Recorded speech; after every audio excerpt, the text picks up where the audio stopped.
Alright, magandang araw po muli sa ating lahat mga kababayan. Ano po? May nag-comment kasi na medyo kung po pwede daw po ay medyo bagal-bagalan natin yung ating pananalita. Ano? Kaya ito, medyo mabagal tayo ngayon. Pagpasensya nyo na kasi medyo Ilocano po itong kaharap po ninyo. Kaya bulol. Pagka binagalan ko ng konti yung aking pananalita, ay nagkakanda bulol-bulol po ako. Ano po? So, sige, okay lamang. Basta para sa inyo, okay lamang po. Well, ang ating pag-uusapan ngayon po ay itong tungkol po sa mga nangyayari pa rin sa ating paligid, sa ating politika. Ano? Alam po ba ninyo, ito pong 18 ba yun? 18 Marines ay sigurado pong tatadtarin ng patong-patong na kaso. Patong-patong talaga, no? Ang dami nun. Tama po ang inyong narinig mga kababayan. Patong-patong na kaso po ang aabutin nitong 18 Marines ni Baligot at ni Defensor. Matapos nga po itong ginawa nilang pagbubunyag ng mga kasinungalingan. Kasinungalingan. Totoo naman . Yung mga sinabi nila doon sa hearing na yan, kasinungalingan din yun . Ang daming kasinungalingan. At sa dami nga po ng kasinungalingan, ang dami rin nag-react. Yun nga po, ang dami pong nag-react sa mga ibinunyag na kasinungalingan nitong 18 Marines. Diyan po sa pagdinig po ng unofficial Blue Ribbon Committee ni Cayetano. Kaya tinawag kong Blue Ribbon ni Cayetano dahil ang official po na Blue Ribbon Committee po ng Senado ngayon ay pamumunuan po nitong si Senator Tulfo. Napakaraming individual po kasi ang pinangalanan nitong 18 Marines. Ano po? At isa nga po dito ay itong si Senator Tulfo. Na tumanggap daw, di umano, tumanggap talaga no? Mali-maletang pera mula daw kay Saldico. At yan naman ay hindi po pinalagpas ni Tulfo. At agad naman po itong nagbigay ng kanyang komento, nag-react po. At ayon po kay Tulfo, ito ang sinabi ni Tulfo, babasahin ko lang.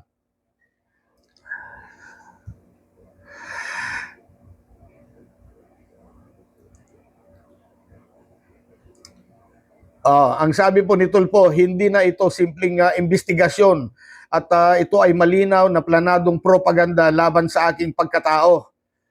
Dagdag pa niya, magkita-kita tayo sa lehitimong Blue Ribbon Committee hearing. Yari kayo dyan.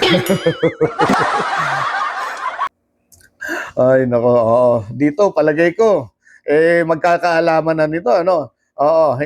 Siguradong mapapalaban itong 18 Marines na yan. Dahil sa tingin ko, hindi na po ubra yung mga kwento-kwento at mga picture-picture na ebidensya lamang .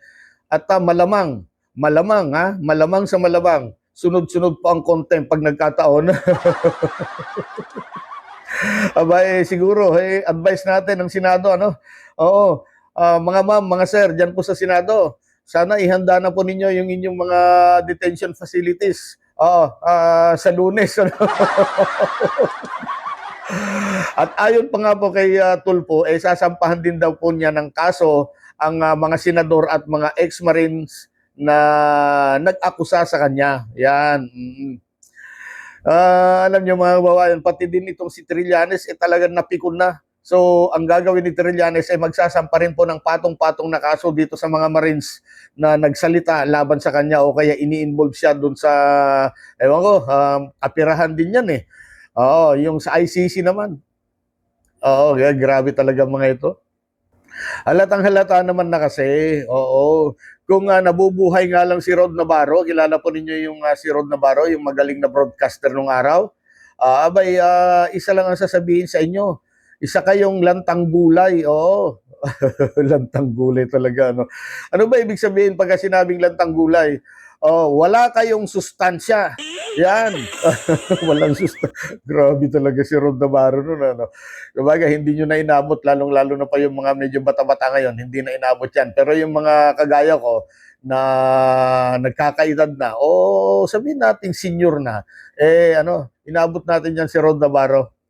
At dito pa po ang matindi, ano? Akalain ba ninyo na ito pa lang si si Mike Defensor, talagang pinagbalakan ng masama Oo, pinagtangkahan. Ang pangit ng plano nito si Depensor. Plinano po ni Depensor na pabagsakin itong si PBBM. At nabunyag po yan dahil po dyan sa mga Marines din. Ano? Mas mabuting pakinggan po natin ito. Ano? Pakinggan natin si Congressman Alvarez po ng Palawan sa kanyang parang masama loob niya kay Depensor eh. Sige, panoorin natin. Ay, pakinggan natin pala.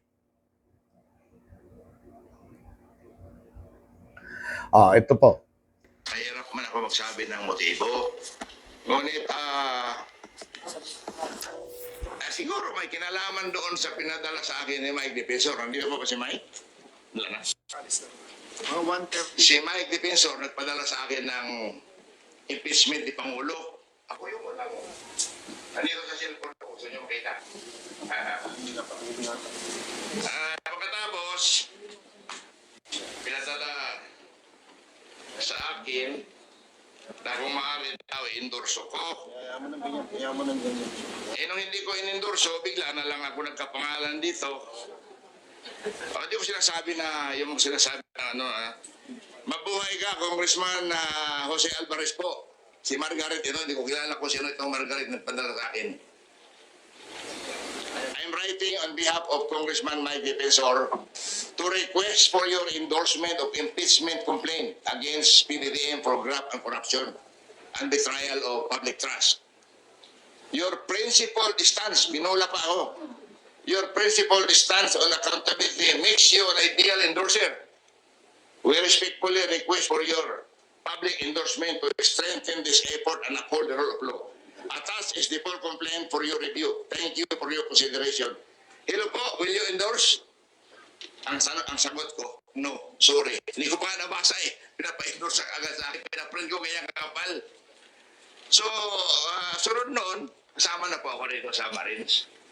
Pero I can say categorically, wala po akong tinanggap na maliit na galing kay Saldi ko dahil wala naman utang si Saldi ko sa akin. Wala din ako utang sa kanya. So, ayan po.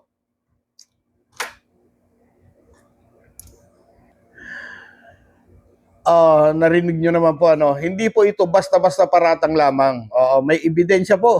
Mabuti na lamang, hindi po nabura po ni Congressman Alvarez yung kanyang text message, yung text message sa kanya ng siguro secretary ni Defensor, yung nag-text na yan. At maliban dyan, may hawak pang solidong ebidensya po na nagpapatunay.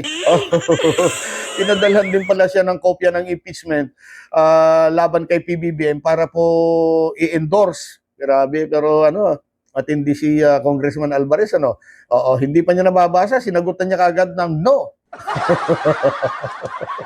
Grabe, mabuti na lamang po nagkamali sila ng akala. Nagkamali po ng akala ang mga ito. Kasi akala nila madali pong padapain, pabagsakin itong si Bongbong Marcos. Akala nila ganun-ganun lamang dahil nga siguro nakikita nila ang kilos ni Bongbong ni PBBM ay ganon at saka hindi siya yung nakita niyo naman paano magsalita yan. Malumay, mabait, at wala kang makita. Minsan lamang naiinis yan, pero yung inis niya ay nakokontrol. Kontrolado po niya yung kanyang pagkainis minsan. Yan ang pagkakamali po. Yan ang pinakamalaking pagkakamali ng mga ito. Akala nila isang weak leader itong si Bongbong, si Bonget Marcos. Ngayon, nararamdaman po nila. Nararamdaman na po nila ngayon ang dilubyo. Dilubyo talaga. Pakiramdam ng mga ito kasi, lalong-lalo na po itong Cayetano Black, mauubos sila sa kamay ni PBBM. Kaya't yan, ginawa nila ngayon, nakipagsanib persa na po sila sa grupo po ni Baligot at saka ni... Baligot ba yon?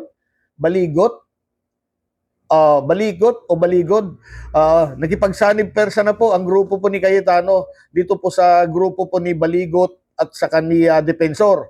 At isa lamang ang kanilang layunin ngayon kundi siraan ang gobyerno at pabagsakin ang Pangulong Bongbong Marcos. At ayon nga po kay Yusek Claire Castro, itong si Cayetano Black, itong Cayetano Black na talaga, no? Cayetano Black sa Senado ay kumakapit na lamang daw po sa paninira. Pakinggan po ninyo ito pong maiksing interview kay Yusik Claire Castro. Pakinggan po natin, ha?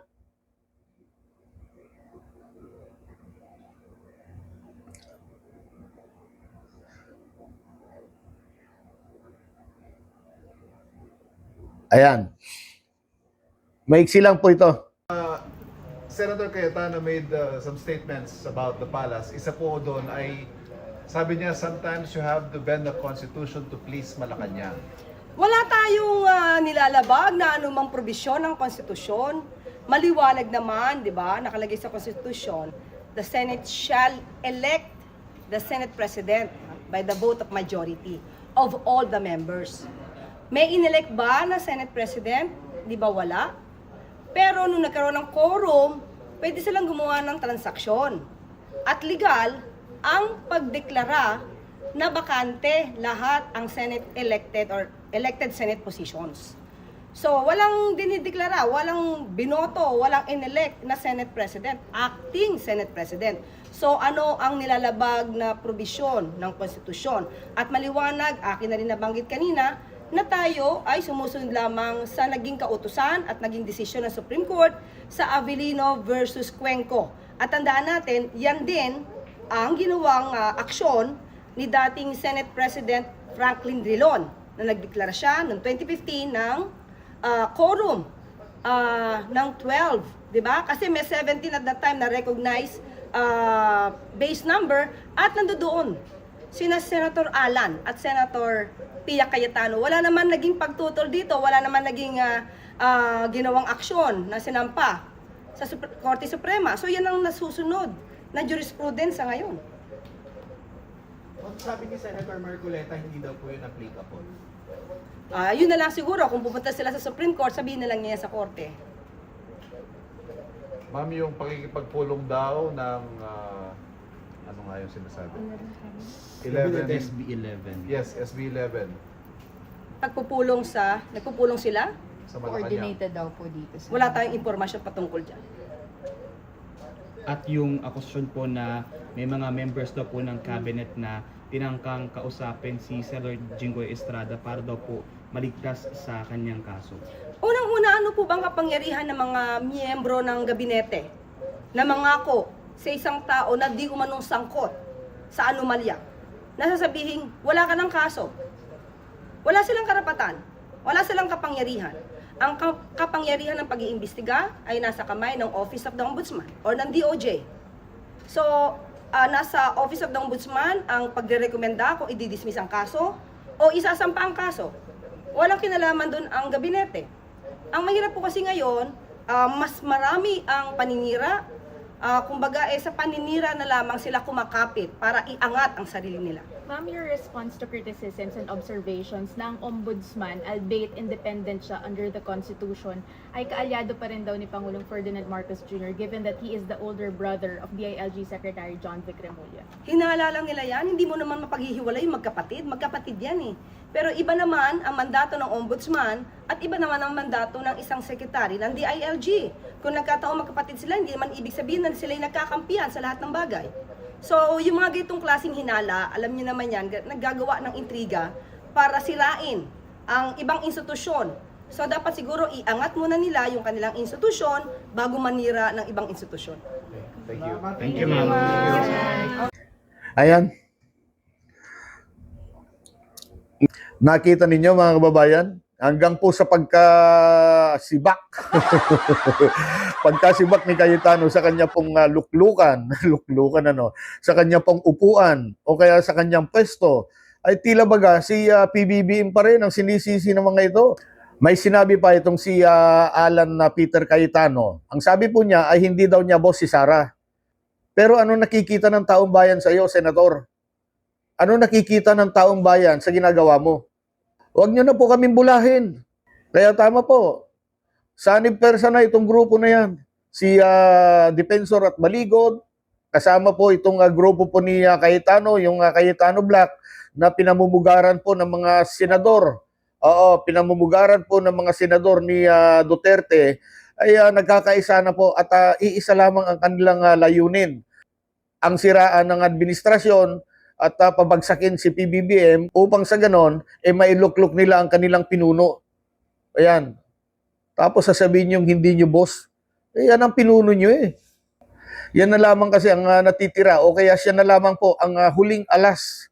Oo, siya na lamang po ang natitira nilang pag-asa para matakasan ang kanilang mga kinakaharap na kaso o kaya mga problema. At yung iba naman ay maaring mapalaya pagka naluklok ang kanilang pinuno. Ano?